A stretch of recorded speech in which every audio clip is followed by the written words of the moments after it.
Sir sir ಇನ್ನೊಂದು ಸ್ನೇಹಮಯ ಕೃಷ್ಣ ಅವ್ರು ಹೇಳ್ತಾ ಇದ್ದಾರೆ ಅದು ಅಕ್ರಮವಾಗಿದ್ರೆ ಡೈರೆಕ್ಟ್ ಆಗಿ ಚರ್ಚೆಗೆ ಬರಲಿ ಅಂತ ಕರೀತಾ ಇದ್ದಾರೆ ಸರ್. ಅಕ್ರಮವಾಗಿದ್ರೆ ಅಂದ್ರೆ ಅಕ್ರಮ ಅಲ್ಲ ಅಂತ ನೀವು ಪ್ರೂವ್ ಮಾಡೋದಿದ್ರೆ ನೇರ ಚರ್ಚೆಗೆ ಬರಲಿ ನನ್ನ ಜೊತೆಗೆ ಪ್ರೂವ್ ಮಾಡ್ತೀವಿ. ಯಾರ ಜೊತೆ ಚರ್ಚೆ ಮಾಡಬೇಕು? ಅವನು ಜಡ್ಜಾ ನೋಟಿಸ್ ಕೊಟ್ಟಿದ್ದೆ ನನಗೆ, ಓಕೆ ಅವ್ನು ಹೇಳಲಿ ನನ್ನ ಎಲ್ಲಿ ತಪ್ಪು ಮಾಡೋರು ಅಂತ ಹೇಳ್ಬಿಡ್ಲಿ. ಜಿ ಟಿ ದೇವೇಗೌಡರು ಹಿಂಗೆ ಮಾಡೋರೆ ಇಂಥ ತಪ್ಪ ಅಂತ ಹೇಳಲಿ. ಅಕ್ಕನ ಮಕ್ಕಳು ತಂಗಿ ಮಕ್ಕಳು ಬೇಕಾದಷ್ಟು ಜನ ಇದ್ದಾರೆ. ಏನು ನಾನು ಜಿ ಟಿ ದೇವೇಗೌಡ ಗೊತ್ತಾ ಎದುರ್ಕೊಳ್ಳೋಕ್ಕೆ?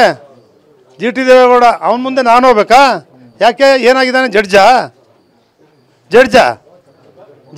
ಇವನು ಹೋಗ್ಬೇಕು ಕೋರ್ಟ್ಗೆ, ಜಡ್ಜು ನನಗೆ ನೋಟಿಸ್ ಕೊಡಬೇಕು. ಅಲ್ಲೋಗಿ ಹೇಳೋದು, ಇವನ ಮುಂದೆ ಯಾರೋಗಿ ಹೇಳ್ತಾರೆ? ಯಾರಪ್ಪ ಹೇಳ್ತಾರೆ? ಹಾಂ ಮತ್ತೆ